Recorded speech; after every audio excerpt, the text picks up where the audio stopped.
Samedi 6 septembre 2014, cette semaine dans le grand show de l'info, le jobbing pour arrondir les fins de mois. Des milliers de particuliers proposent des services contre rémunération grâce à un site internet. À l'heure de la rentrée des classes, coup de projecteur sur l'initiative d'un milliardaire de la Silicon Valley qui offre des bourses de 100 000 $ à de jeunes étudiants pour arrêter les études. On vous explique tout dans un instant. Ensuite, ce sera le portrait de Recep Tayyip Erdogan, devenu le 12e président turc début septembre. Enfin, comme chaque semaine, ce sera le récap.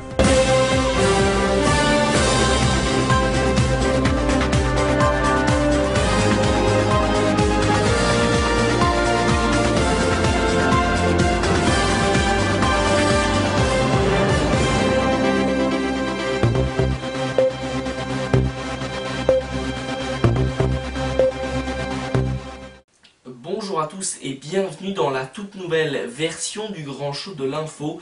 Tout nouvel habillage mais également tout nouveau studio, vous le découvrez actuellement. Nous allons revenir donc toute cette saison sur toute l'actualité en approfondissant plusieurs sujets. Et on commence tout de suite par le jobbing, monter un meuble, traduire un CV ou nettoyer une terrasse. Pour arrondir leur fin de mois, des milliers de particuliers passent par des sites appelés de jobbing pour proposer des services contre rémunération. On découvre ça dans ce reportage. Daniel a l'habitude des petits jobs, 30 ans qu'il travaille en intérim, mais depuis la crise, il n'arrive plus à en vivre convenablement. Ça va devenir un peu plus récurrent, ça veut dire que si j'arrivais à moi avoir un petit job le samedi, au mieux de m'embêter à la maison, qui va me permettre de faire un tout petit peu d'argent de poche. Pour garder son niveau de vie entre deux intérims, il est devenu jobber. Il répond à des annonces sur des sites de jobbing pour des missions ponctuelles. Aujourd'hui, c'est nettoyage d'une allée au Karcher. Vous tombez sur un petit étudiant qui n'a pas beaucoup d'argent, qui veut que vous transportiez une armoire pour le mettre dans sa chambre. Après, vous lui donnez des petits conseils. Vous sortez peut-être 2 heures ou 3 heures après, vous avez ramassé 20 €. Son employeur, le voici. Sylvain n'avait pas le temps ni le matériel pour nettoyer son allée. Plutôt que d'éplucher les petites annonces, il a posté sa demande et le prix sur un site de jobbing, puis il a sélectionné le jobber en sélectionnant son profil. Ça permet d'avoir un peu plus de confiance, puisqu'on voit déjà que ce qu'ont fait les autres posteurs sur YoupiJob, on voit déjà quelles notes ils ont accordées, quels commentaires ils ont fait, et ça permet de pouvoir embaucher quelqu'un pour samedi pour du babysitting sans avoir vu cette personne-là. Bricolage, traduction ou encore babysitting, les sites de jobbing font le lien entre des particuliers qui ont besoin de services ponctuels à petit prix et des travailleurs de plus en plus précaires. Les jobs sont pour la plupart déclarés, les prix, eux, sont fixés à l'avance. 67%, je crois, c'est les derniers chiffres, ce sont des gens qui ont un job, un travail, et qui viennent faire du complément de revenus. Ce n'est pas un état de chômage, ce n'est pas un état de RSA, c'est un état de personnes qui sont en activité, mais qui n'ont pas assez de revenus, tout simplement. Donc c'est ce profil-là qui est le plus représenté. Et quand on parle des travailleurs, eh bien c'est une majorité d'hommes, puisque nos top catégories, c'est le bricolage et le déménagement à 60%. Né en 2008 aux États-Unis, le jobbing a conquis l'Hexagone depuis plus d'1 an. S'il est difficile aujourd'hui d'évaluer le nombre de jobbers en France, YoupiJob revendique 300 annonces postées chaque semaine pour des mini-boulots dans tout le pays. Et à l'heure de la rentrée des classes, coup de projecteur sur l'initiative d'un milliardaire de la Silicon Valley qui offre des bourses de 100 000 $ à des jeunes étudiants pour mettre en œuvre leurs projets innovants à condition qu'ils quittent leur université. Du haut de leurs 20 ans, Kochik et Adidas sont déjà des entrepreneurs en herbe. Aujourd'hui, ils ont rendez-vous pour visiter ce laboratoire de biotechnologie pour prendre conseil sur la manière de créer une start-up dans le monde médical. Car Kochik ne cache pas ses ambitions, il veut améliorer le système de santé aux États-Unis. Je ne veux pas créer une application ou je ne sais quoi. Je veux faire quelque chose qui a un impact positif sur la vie des gens. Et la santé est l'un des plus grands problèmes auxquels l'humanité doit faire face aujourd'hui. Le jeune homme a imaginé une plateforme d'échange d'informations sur Internet entre médecins généralistes et spécialistes d'hôpitaux.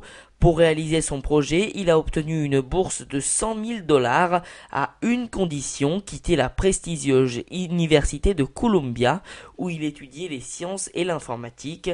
En juin, il a emménagé à San Francisco dans cette maison qu'il partage avec les autres lauréats de la bourse. C'est ce que tout le monde fait, aller à l'université après le bac. Mais à un moment, je me suis dit que ça n'avait pas de sens pour moi. Comme lui, 20 jeunes ont été sélectionnés, souvent des élèves brillants comme Lucie, 19 ans, est déjà une informaticienne expérimentée. Elle conçoit des logiciels éducatifs et la décision de mettre fin à ses études n'a pas du tout été facile. Mes parents n'étaient pas contents que j'obtienne cette bourse. Ils ne voulaient pas que je le fasse et ils pensent que si je n'ai pas mon diplôme, je vais finir à la rue.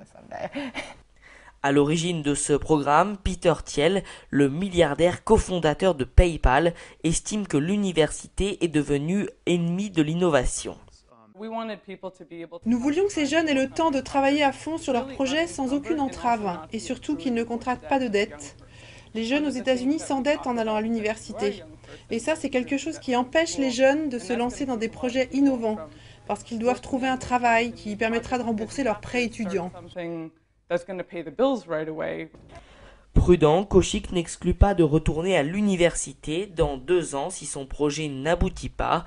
Lucie, elle, a déjà des promesses d'embauche dans plusieurs compagnies de la Silicon Valley, avec ou sans diplôme sous le bras.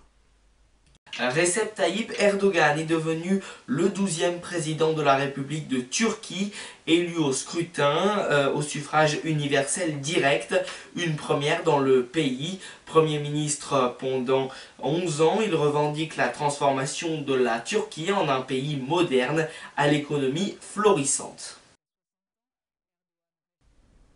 C'est dans ce quartier populaire que Recep Tayyip Erdogan a grandi. Kashim Pacha, le long de la Corne d'Or, en plein Istanbul. Aujourd'hui, ses voisins et anciens amis ne tarissent pas d'éloges pour celui qui fait de ses racines populaires un atout. Quand ma mère est morte il y a 10 ans, il était Premier ministre. Il m'a appelé à 1h du matin pour présenter ses condoléances. Quel autre Premier ministre aurait fait ça? Je le connais depuis qu'il est bébé, puis après quand il jouait au foot. C'est un homme honnête. Car le futur président est tenté par une carrière de footballeur professionnel alors qu'il étudie dans un lycée religieux. Finalement, ce sera la politique lorsqu'il rencontre son mentor, Necmettin Erbakan, qui sera en 1997 le premier chef de l'exécutif islamiste d'un pays traditionnellement laïque. 1994, Erdogan quitte son petit appartement de Kashim Pacha pour la mairie du Grand Istanbul qu'il gère efficacement. Après un passage de 4 mois en prison en 1999 pour incitation à la haine raciale et religieuse, Recep Tayyip Erdogan revient en politique. En août 2001, il crée le Parti de la Justice et du Développement, l'AKP, qu'il préside. À partir d'aujourd'hui en Turquie, rien ne sera plus comme avant. L'AKP débute son règne qui dure maintenant depuis 12 ans. L'économie est en forte croissance, l'armée mise au pas, le discours empreint de religion plaît à une majorité du pays. Erdogan gagne toutes les élections, ses adversaires louent son sens politique mais critiquent ses pratiques autoritaires. Il est très fort pour se donner les moyens d'atteindre ses buts et d'éliminer les obstacles. Je ne peux pas dire que j'approuve, mais c'est vrai, c'est un leader efficace. Mais malheureusement, pendant ces 12 dernières années, il a dirigé le pays comme une dictature déguisée en démocratie.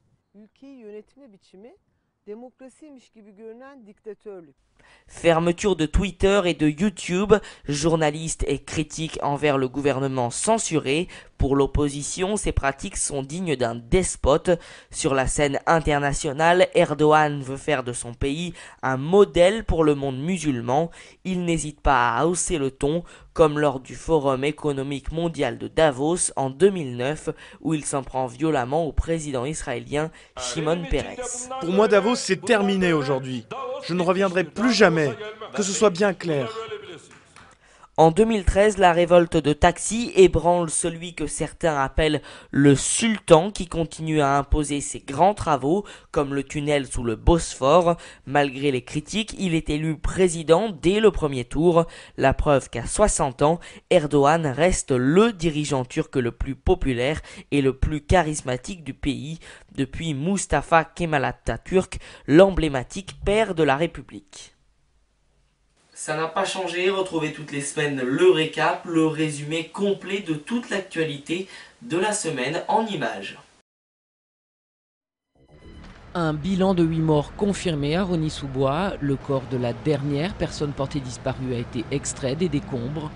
Au lendemain de l'explosion qui a pulvérisé la moitié du bâtiment, les sauveteurs gardaient peu d'espoir de retrouver vivant cet homme d'une cinquantaine d'années, probablement le gardien de l'immeuble. La rentrée des classes, c'était ce matin en France, mais le véritable test aura lieu mercredi. Une vingtaine de maires auraient prévu de cadenasser les grilles des écoles pour protester contre la réforme des rythmes scolaires. À Marseille, la révolte a déjà commencé avec une visite d'école houleuse pour le maire Jean-Claude Gaudin, hué par des parents d'élèves. Il reproche à l'élu UMP une rentrée chaotique, sans activité périscolaire avant plusieurs semaines pour leurs enfants. Renforcer les contrôles pour vérifier que les chômeurs cherchent bien un emploi et les sanctionner si nécessaire. C'est la volonté du ministre du Travail, François Rebsamen, qui constate un échec en matière d'emploi depuis le début du quinquennat. Des propos qui ont suscité l'indignation des syndicats et des associations qui dénoncent un discours de droite. Un deuxième journaliste américain décapité par des djihadistes. L'État islamique revendique l'exécution de Steven Sotloff, 31 ans, dans une vidéo soulevant l'écœurement de l'Occident. Avant son enlèvement en août 2013 en Syrie, Steven Sotloff travaillait à la pige pour des magazines américains. La mise en scène est la même que pour le meurtre de James Foley le 19 août. L'État islamique menace à présent d'exécuter un autre otage, un Britannique. Empêcher les enfants d'aller à l'école est un acte anti-républicain. C'est ce qu'a déclaré la ministre Najat Vallaud-Belkacem en réaction au cadenassage des écoles dans une quinzaine de communes. Dans plusieurs régions, les préfets ont saisi le tribunal administratif pour mettre au pas les élus récalcitrants. L'application de la réforme des rythmes scolaires est devenue obligatoire cette semaine dans toutes les écoles. C'est dans un contexte international explosif que s'ouvre le sommet de l'OTAN au Royaume-Uni. La tension est à son comble avec la Russie, accusée d'agression militaire en Ukraine. En réponse à l'attitude de Moscou, l'Alliance Atlantique envisage d'adopter un plan de réactivité en déployant des milliers de soldats. Autre dossier brûlant, la menace de plus en plus pressante des djihadistes de l'État islamique en Irak et en Syrie, après la décapitation d'un deuxième journaliste américain. Sans attendre la réunion de l'OTAN, la France a décidé de suspendre la livraison de son navire de guerre Mistral à la Russie. Paris a ainsi fini par céder aux critiques de plusieurs de ses alliés, à commencer par les États-Unis. La livraison du Mistral devait avoir lieu le 1er novembre. Sa suspension pourrait avoir des conséquences sur l'emploi à Saint-Nazaire où le navire est assemblé et où se trouvent actuellement 400 marins russes qui se forment à son maniement. L'ex-première dame de France règle ses comptes. Dans un ouvrage paru ce matin en librairie, Valérie Trierweiler raconte ses années enchantées, puis la descente aux enfers d'un couple désuni. Avec des mots assassins, elle livre un implacable étalage de ses déboires sentimentaux, jetant une ombre supplémentaire sur l'image déjà fortement dégradée de François Hollande. Manuel Valls a dénoncé des attaques outrancières qui abaissent selon lui le débat. La Commission européenne débloque 140 millions d'euros pour les pays touchés par Ebola. Cet argent devrait notamment permettre de renforcer les services publics de santé, souvent très défaillants. Par ailleurs, 200 experts internationaux réunis à Genève planchent sur les moyens de développer en urgence les traitements expérimentaux contre le virus, qui a déjà tué plus de 1800 personnes. Je suis au service des plus pauvres, c'est ma raison d'être. Depuis Newport au Pays de Galles, François Hollande a réagi aux accusations portées par son ex-compagne Valérie Trierweiler. Le président a indiqué qu'il agirait jusqu'au bout de son mandat et souligné que la fonction présidentielle devait être respectée. Une tentative de justification qui intervient à l'issue d'une semaine catastrophique pour l'exécutif. C'est la fin de cette édition, merci à tous et toutes de nous avoir suivis. Et quant à nous, on se retrouve bien évidemment la semaine prochaine sur bigwebtv.fr pour de nouvelles actualités dans le grand show de l'info. D'ici là, vous n'hésitez pas à nous retrouver sur notre site internet bigwebtv.fr et sur les réseaux sociaux. Bonne semaine à tous.